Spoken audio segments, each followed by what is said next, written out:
Salam dəyərli izləyicilər, xoş gördük. Gəlin belə bir ehtimal məsələsindən danışırıq. Sual keçməmişdən qabaq bir dənə elan verim ki, demək olar ki, may və iyun ayında MİQ sertifikasiyaya hazırlaşanlar üçün sınavlar qrupu yaratmışam. Orada çoxlu sınavlar var. Yəni kimsə daxil olub işləyə bilər. Ödəniş çox cüzi qoymuşam.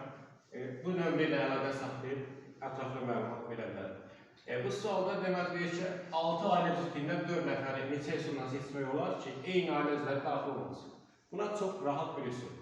Tutaq ki, deyək ki, ailə cütlükləri olsun belə A1, A2, B1, B2, C1, C2, D1, D2 və Y1, Y2.